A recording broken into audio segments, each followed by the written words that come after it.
Ça commence ici, ça commence au club. Le terrain des premières mi-temps et des premières amitiés.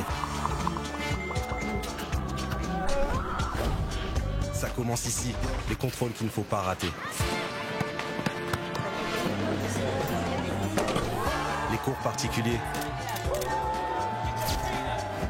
et les photos de promo qu'on n'oublie jamais.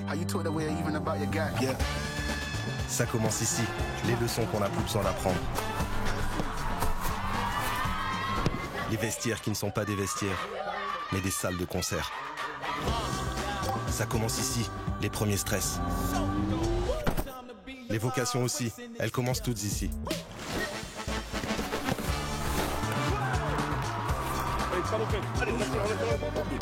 Comme les petits gestes qui rendent plus grands, ou les calculs qui comptent vraiment. On ne sait jamais pour combien de temps, mais prends ta licence, parce que tout commence ici et maintenant.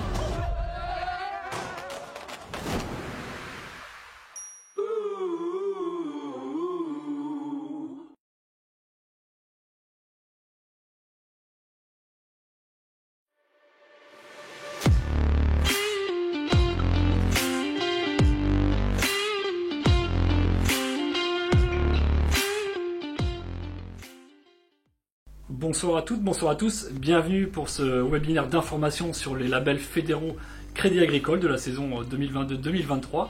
Une réunion importante pour vous, club, justement. Jacques Amar, est-ce que vous pouvez nous présenter vos fonctions et notamment l'importance pour un club, une association, d'aborder cette thématique des labels fédéraux avec la plus grande importance? Alors oui, bien sûr, on lance cette année sous une nouvelle forme le début des labellisations. Donc là, il y a une commission régionale dont je suis l'animateur avec les conseillers techniques régionaux et un représentant dans chaque district pour suivre et accompagner les clubs. J'insisterai au début de ce webinaire sur l'importance d'un projet club. La labellisation, ça suscite qu'il y ait un vrai projet dans le club. Et après, les instances, qu'elles soient régionales ou départementales, ne font qu'accompagner cette démarche.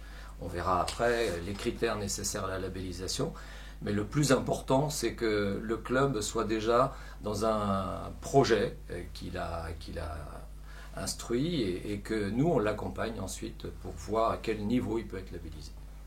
Donc là, on parle bien de structuration avec, aux côtés du club, des organes, des instances, comme tu le disais, la Ligue, le district, des services associés pour accompagner au mieux. Tout à fait. Alors dans l'assistance et l'accompagnement, il y a à la fois les conseillers techniques, qu'ils soient régionaux pour les clubs de niveau régional ou national, et puis les conseillers techniques départementaux pour les clubs de niveau départemental.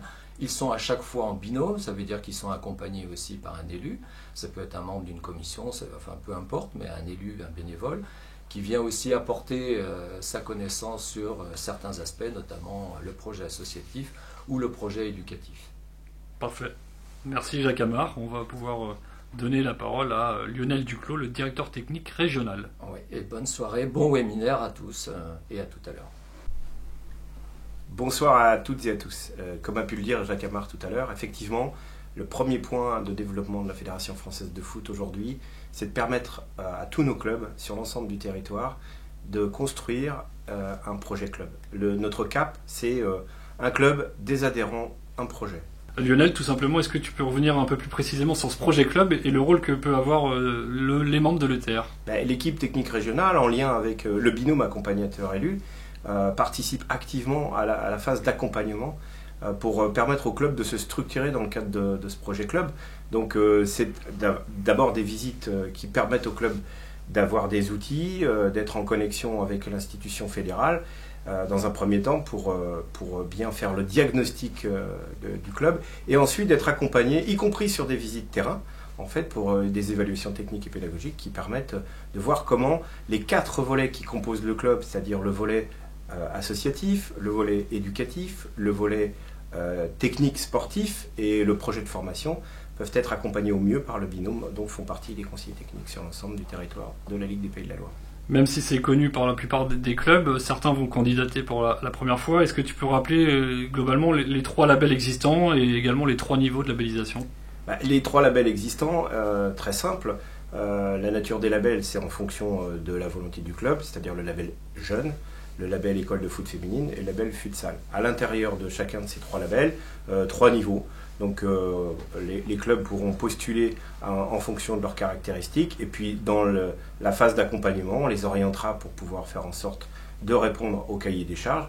Le niveau du label jeune, le niveau 1, c'est l'élite, donc pour les clubs les plus structurés. Le niveau 2, c'est l'excellence, et le niveau 3, c'est l'espoir. Et pour les labels école de foot féminine et futsal, en fait, ce sont 3 niveaux qui sont distingués sous la forme de or, argent et bronze. Merci beaucoup Lionel pour cette présentation. Je vous souhaite une excellente suite de webinaires. Soyez très attentifs parce que vous aurez plein d'informations au cours de cette soirée.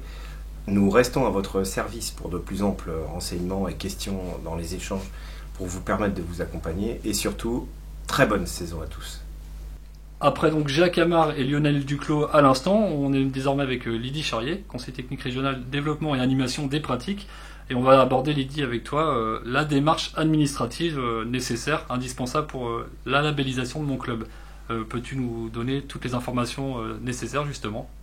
Bonsoir tout le monde, donc bienvenue à cette réunion d'information. En effet, c'est une démarche souvent que les clubs nous demandent tout le temps, de savoir comment je peux commencer mon diagnostic au sein du club. Donc déjà, il faut avoir accès au foot club et avoir dans le menu déroulant la rubrique projet club. Donc si vous n'avez pas ces options-là, il faut vous rapprocher de votre correspondant foot club pour qu'il vous donne cet accès-là, et après justement vous pourrez commencer et débuter votre diagnostic avec cette première page qui vous oriente sur tel ou tel label. Je suis nouveau club, je veux réaliser justement mon auto-diagnostic. Concrètement, comment ça marche ? Donc en fait, avant de postuler ou d'aller plus loin, il faut à tout prix commencer le diagnostic de son club. Donc on choisit l'un des labels. Donc on va prendre l'exemple plutôt du label jeune, où on va à l'intérieur et dans un premier temps, il y a une question où il faut 2 référents. Et ça, c'est la priorité. Donc tout à l'heure, Jacques et Lionel ont parlé d'un binôme accompagnateur, donc entre un élu et un conseiller technique. Et donc au sein du club, on veut aussi la même démarche, qu'il y ait 2 personnes référentes. Donc un élu qui représente le comité directeur du club et un responsable technique du club. Une fois qu'on a bien identifié ces 2 personnes, on se lance à compléter son diagnostic de son club. Très bien. Autre étape, pendant cet autodiagnostic, est-ce que tu peux nous donner un exemple avec justement l'un des 3 labels que Lionel et Jacques ont évoqué tout à l'heure? Donc si on continue sur le label jeune, comme je l'expliquais à l'instant. Donc vous avez choisi à compléter le label. Vous allez arriver aussi sur les 4 volets qui ont été présentés. Donc on va prendre un exemple sur le volet associatif, où là il y a quelques questions. Donc il y a des questions qui sont générées automatiquement via votre foot club, et puis les autres questions, il faut à tout prix y répondre. Donc voilà, des questions, je dirais, fermées, c'est oui, c'est non, avec plusieurs aussi choix multiples sur certaines questions, et on prend le temps de bien compléter toutes ces questions. Et avant de changer de volet sur le volet, aller sur les autres volets, on sauvegarde toutes nos données pour que derrière on puisse justement avoir quelque part la toile d'araignée qui arrivera, et de voir le diagnostic de notre club, où on se situe avec nos forces et nos axes d'amélioration.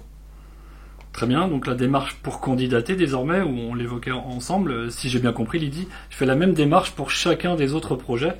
Je fais mon auto-diagnostic et maintenant je veux candidater. Quelle est la démarche à suivre? Alors j'insiste vraiment, c'est que on complète bien les 4 volets de chaque du projet, de son diagnostic. Une fois qu'on a bien tout sauvegardé ces données-là, on a donc un bouton qui met on veut vraiment être labellisé en fin de saison. Donc là les clubs qui sont concernés, c'est je suis nouveau club, j'ai jamais été labellisé. Donc je fais cette démarche-là, je complète mon diagnostic. Je suis en renouvellement, donc je fais cette démarche aussi. Et puis on fait acte de candidature, où on dépose notre dossier. Par contre, il y a une date butoir qui est vraiment nationale, c'est au 31 octobre minuit, où après le logiciel il est plus accessible, on va dire. Et donc ça veut dire que les clubs peuvent seulement faire le diagnostic, mais ils ne peuvent plus prétendre à une labellisation. Autre particularité des labellisations, Lydie, c'est groupements. Je suis un groupement garçon, par exemple. Est-ce que je peux prétendre ou pas à la labellisation? Alors, c'est toujours compliqué par rapport au groupement, parce qu'il y a plusieurs sortes de groupements. Il y a les groupements qui commencent à partir des U13 et des groupements qui sont plutôt à partir des U14 du foot à 11. Donc bien évidemment que la fédération a pris en compte les groupements. Donc c'est la seule contrainte, c'est si mon groupement commence à partir du foot à 11 des U14. Donc là, je peux être que labellisé à un niveau espoir, un label espoir, dans le cadre du label jeune, parce qu'en fait, je n'ai pas d'équipe foot à 11. Donc par contre, c'est bien avec mon numéro d'affiliation de club que je fais ma demande de labellisation. Je suis par contre en groupement à partir de mes U13. Donc là, c'est via le groupement, avec le numéro d'affiliation du groupement, que je dois faire toutes les démarches qu'on vous a expliquées en amont pour pouvoir prétendre à un label. Par contre, le groupement, il peut être labellisé Espoir, il peut être labellisé Excellence ou Élite. La seule chose aussi, c'est que le binôme accompagnateur prend en compte les effectifs de tous les groupements, de tous les clubs qui sont affiliés au groupement. Donc un peu plus de contraintes, un peu plus de travaux pour les clubs, parce que le groupement, voilà, c'est un vrai projet différent et contraignant peut-être un peu plus pour les clubs. Mais une plus-value aussi d'être en groupement aussi. Lydie, autre particularité, ce sont les groupements féminins. Même question, est-ce que le constat est identique? Est-ce que la démarche est la même pour un groupement féminin? Alors, on est vraiment encore dans le cadre du label jeune. Donc, la question, comme c'est un critère incontournable, les équipes féminines, donc je suis mon club, j'ai une entente, parce qu'on est aussi entente féminine ou groupement féminin, on prend bien en compte cette particularité. On est vraiment la seule ligue en France aussi à vraiment accepter ces groupements féminins ou ces ententes féminines. Donc, on ne veut pas pénaliser nos clubs, comme Jacques l'a présenté tout à l'heure, où on est sur l'accompagnement des clubs. Donc la volonté, c'est vraiment d'accompagner nos clubs. Donc oui, on prend en compte les groupements féminins. Par contre, on est dans la volonté aussi que le projet du groupement féminin est bien intégré au projet des clubs, d'avoir un effectif minimum pour répondre à ces critères-là. Donc un exemple, dans le groupement, j'ai une équipe U13 qui joue en foot à 8. Il faut qu'il y ait 50% des jeunes filles qui soient licenciées dans les clubs du groupement. On ne veut pas que dans les groupements féminins, il y ait un seul club qui supporte toutes les filles et les autres clubs se disent non, tout est là-bas, donc nous on fait rien et comme ça on est tranquille et on peut être labellisé. C'est pas la volonté des élus et de l'équipe technique. On est vraiment sur le projet du club féminin dans tous les projets, le projet des clubs et du groupement féminin. Allez, nous sommes désormais avec Arnaud Vaucel après Lydie Charlier. Donc Arnaud Vaucel, CTR Développement et Animation des Pratiques, également en charge du suivi de la labellisation. Arnaud, on va aborder avec toi les labels futsal et féminin. Est-ce la même démarche que présentée par Lydie Charlier? Bonsoir à tous. Effectivement, c'est exactement la même démarche avec un accès via Foot Club, les mêmes démarches administratives d'autodiagnostic. Alors simplement au départ, il faut choisir le label pour lequel vous souhaitez postuler, donc label féminin et label futsal, avec la particularité du label futsal qui est accessible à tous les clubs, club libre, mais aussi club futsal, avec une particularité, c'est que des critères incontournables. Ce sont deux labels, label féminin, label futsal, qui sont évalués uniquement à partir de critères incontournables, qui d'ailleurs tournent autour de quatre grandes dimensions, quatre grands volets. Le premier, c'est d'avoir un minimum de licenciés. Alors pour le futsal, si on est dans l'exemple d'un club libre, il faut que le club libre puisse avoir des licenciés futsal. Et si on est dans le cas d'un club futsal, évidemment avoir un minimum de licenciés futsal chez les jeunes. Voilà. Et puis des éléments autour de ce projet associatif liés à la qualité de l'accueil et la vie associative du club. On a un deuxième grand volet incontournable qui est l'engagement des équipes et la participation aux offres de pratique que propose le centre de gestion, que ce soit foot féminin ou futsal. Pour ce deuxième label, il y a un minimum de rencontres à effectuer dans la saison sur les divers championnats et plateaux. Voilà. Et puis, enfin, dans les grands critères incontournables de ces deux labels, le niveau d'encadrement, avoir un responsable technique identifié, formé, des éducateurs formés, voilà, au module futsal forcément pour le futsal, et puis au module traditionnel pour le label féminin. Voilà. Donc Arnaud, tu viens d'évoquer des critères incontournables pour les labels futsal et féminin. Est-ce la même chose pour le label jeune? Alors pas exactement. Autant pour le label féminin et le label futsal, il n'existe que des critères incontournables. Pour le label jeune, il y a à la fois des critères incontournables également, mais aussi des critères cumulables finalement qui permettent de capitaliser un certain nombre de points pour le club Et donc, en fonction du barème, je peux être éligible à un niveau différent selon le nombre de points que j'ai atteint. Arnaud, il y a plusieurs critères qui peuvent paraître contraignants pour certains clubs. Est-ce que tu peux justement rassurer nos clubs sur cet aspect-là ? Effectivement, peut-être que certains critères peuvent être perçus comme étant un peu contraignants. On pourrait prendre l'exemple du nombre minimum de licenciés féminines qu'un club doit avoir. Alors rassurez-vous, pour être éligible au premier niveau de label, il suffit d'avoir une équipe de foot à 5, d'avoir même du foot à 3, avec 3, 4, 5 licenciés féminines, on peut être éligible. Dès lors qu'on participe à l'offre de pratique, on rentre dans les clous. De même, par exemple, pour le volet encadrement, l'un des critères incontournables, c'est d'avoir le module U7 ou le BMF dans mon club, sachant que le BMF en cours de formation compte comme un BMF obtenu. Voilà. Et puis, l'un des critères incontournables qui peut être perçu comme étant parfois difficile, c'est le plan de formation. Alors, c'est une obligation de constituer un plan de formation, à la fois pour les éducateurs, mais aussi les arbitres et les dirigeants. Voilà. Néanmoins, c'est aussi une manière d'identifier clairement nos besoins en termes de formation et puis de se projeter dans l'avenir en prévoyant justement les priorités en termes de formation pour ces 3 publics. Très bien. Merci Arnaud et bonne saison à toi. Merci, bonne saison à vous tous. On retrouve donc Lydie Charrier, CTR DAP. Arnaud Vossel vient de l'évoquer à l'instant, le plan de formation. Il faut donc effectivement construire son plan de formation. Comment on procède pour effectuer cette démarche, Lydie ? Donc le plan de formation reste une pièce obligatoire dans le cadre d'une labellisation, mais en amont, via le Foot Club, il faut identifier toutes vos personnes qui ont une fonction au sein du club, dirigeants aux éducateurs, des U7 jusqu'aux seniors. Donc là, il y a tout ce travail via votre Foot Club à rentrer, à intégrer ces personnes-là. Une fois qu'on retourne sur le diagnostic de mon club, on va pouvoir justement déjà éditer l'organigramme. Donc en éditant cet organigramme, vous allez avoir tout votre organigramme du club avec que ça aille des responsables de l'école de foot jusqu'au foot à 11, la préformation et aussi du comité directeur. On retrouve toutes ces personnes. Donc l'organigramme qui est plutôt un moyen qui permet d'identifier la structure du club. Ensuite, ces personnes-là, elles sont donc répertoriées dans le logiciel et sur chaque fonction de chaque personne, on va pouvoir quelque part se projeter avec elle sur quelle formation on peut lui l'envoyer. Je suis dirigeant avec la catégorie U7, j'aimerais aller sur le module U7, je vais pouvoir inscrire cette personne-là à tel module sur un moment de la saison où justement là il faut aussi se rapprocher des centres de gestion ou du site de l'IR2F pour aller sortir le calendrier de toute la formation.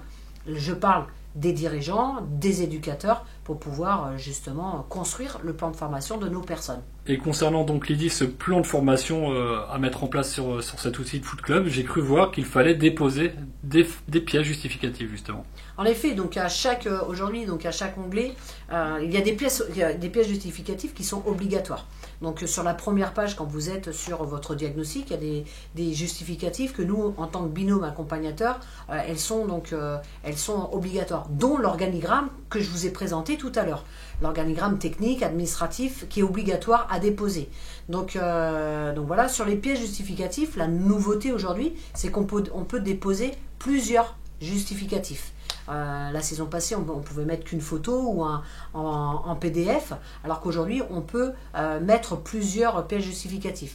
Je veux modifier cette pièce justificative parce que j'ai eu une nouvelle action. Je peux retourner sur cet élément-là et puis supprimer celle que j'avais mise, en rajouter une autre. Donc ça, c'est plutôt une très bonne chose pour nos clubs. Et à côté, donc, une fois qu'on a un peu identifié les pièces justificatives ou des actions à mettre en place, on peut aussi mettre en place ou créer son plan d'action. Donc avec aussi un fichier Excel où on pourra éditer nos plans d'action sur cette année. Et tout à l'heure, Arnaud a parlé du label futsal ou du label féminin. Je veux mettre en place des journées portes ouvertes dès le début de saison parce que j'ai pas de féminine et je veux répondre à ce critère-là dans le cadre du label. Dans le plan d'action, je mets une journée porte ouverte à tel moment, au mois d'octobre, au mois de décembre, à chaque vacances, je mets des actions pour essayer d'attirer des jeunes filles au sein de mon club pour répondre à ce critère-là. Avec effectivement une date butoir apparemment. Oui, le 24 mai. Donc, parce que donc, tout à l'heure, Jacques parlera de la validité à la fin des labels concernant cette validation, de comment on procède justement et on termine la saison pour la validation. Et donc les pièces justificatives, elles doivent être déposées au 24 mai avant la commission régionale qui se réunit. Très bien. Merci Lydie pour ces explications et cette présentation. Merci à vous et bonne fin de soirée. Jacques Amar, on se retrouve pour la thématique de l'accompagnement du club. Tu en as parlé tout à l'heure, Lionel Duclos également. Une fois que j'ai candidaté, que j'ai fait toutes les démarches, concrètement, comment je suis accompagné au fur et à mesure de la saison? Alors, on a parlé de binôme, et donc ce binôme va se déplacer une première fois pour découvrir le projet du club, la manière dont ils vont s'y prendre, les personnes qui vont participer à cette labellisation. Et ça, ce sera la première réunion dans laquelle on va faire connaissance les uns et les autres. Et ensuite, il y aura un suivi. Lionel en a parlé au tout début de la soirée, notamment pour les conseillers techniques qui iront voir les séances, pour voir le caractère pédagogique de ce qui est élaboré dans les séances. À la fin, normalement, quand tout a été concentré pour qu'on puisse avoir une présentation officielle du projet définitif du club, on sera invité à retourner par binôme, bien entendu, dans le club, et ils nous présenteront leur projet tel qu'il sera présenté après à la commission régionale pour le valider. Très bien. L'étape suivante pour le club, ce qui l'intéresse évidemment fortement, c'est la validation de ce label. Je suis club, je sais à quel moment et comment, si je suis labellisé ou pas. Alors, il y a une date butoir pour présenter le dossier. On parlait donc de cette dernière réunion dans le club où on présente le projet. Il doit être présenté avant le 1er juin, qui sera la date de la réunion de la commission régionale. Cette commission aura pour objectif de valider les projets qui ont été présentés par les clubs pour permettre au CODIR de la Ligue de statuer sur la possibilité d'envoyer ensuite au BELFA, au bureau exécutif de la Ligue de football amateur à Paris, une labellisation qui sera normalement courant juillet et dont les clubs seront informés par la suite, quelques jours après la dernière réunion du BELFA. Et ce, par un courrier officiel et qui aura ensuite pour but la remise des récompenses et des lots au tout début de la saison suivante. Tout d'abord, content d'avoir participé à cette nouvelle présentation de la labellisation pour cette dernière saison dans ce format-là. Et surtout, vous souhaitez une excellente saison 22-23 avec une aventure, donc vous verrez dans la labellisation, qui vous aidera à vous structurer dans les clubs et peut-être découvrir des choses très positives et des choses qui restent à améliorer. En tout cas, profitez bien de ces moments-là pour vous concentrer sur le vrai projet de votre club. Et il n'y a nul doute qu'il y aura encore beaucoup de clubs labellisés à la fin de cette saison. Donc bonne saison à vous tous et à très bientôt.